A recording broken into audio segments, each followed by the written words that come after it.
Alors je me suis fait un appareil pour les citernes et nourrisseurs avec une pompe intégrée.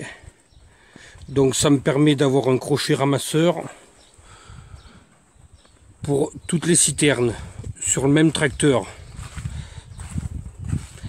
Et du coup ça peut s'atteler aussi sur n'importe quel tracteur.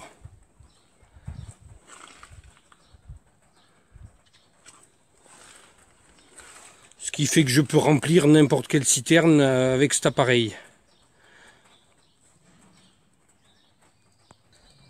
Donc voilà, je balance le tuyau dans la citerne et je branche l'autre qui pompe dans la rivière, ici. Alors depuis la première vidéo, j'ai fait une petite modif. J'ai rajouté une potence tournante là pour tenir le tuyau en l'air.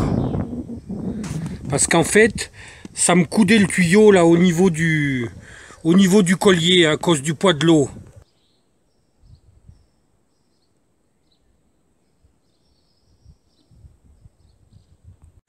Du coup, il n'y a plus besoin de se servir des vis de béquille. On déplie juste avec la cheville et puis après on pose avec le relevage. Alors ici, une cheville avec une chaîne pour ne pas la perdre, pour atteler les nourrisseurs.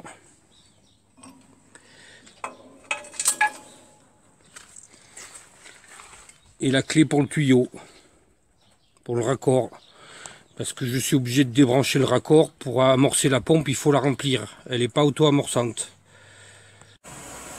Alors j'ai fait des patins avec des bandages de roue de char. Un sous le crochet au milieu et sous les pieds. Ça permet de pas trop attaquer la motte. Et ça permet aussi que l'appareil ne verse pas quand on le dételle. Alors ici j'ai mis un fermoir rapide pour enlever la barre plate.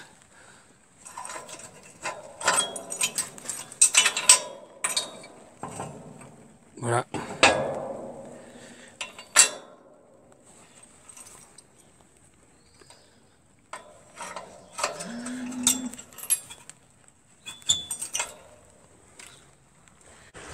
Alors j'ai aussi fait un range barre plate là sur le côté pour quand on n'en a pas besoin. Elle s'enfile là-dedans.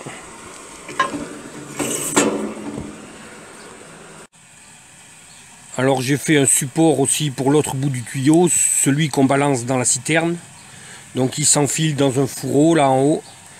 Et en bas il s'enfile sur un bout de tube.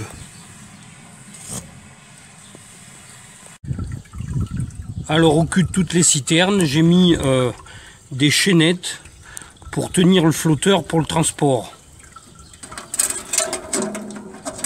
Donc celle-là j'ai même mis un ressort là. Voilà, on accroche là. Ce qui fait que du coup le flotteur il prend pas les chocs dans les secousses. Et en plus on perd moins d'eau. Ça coule pas.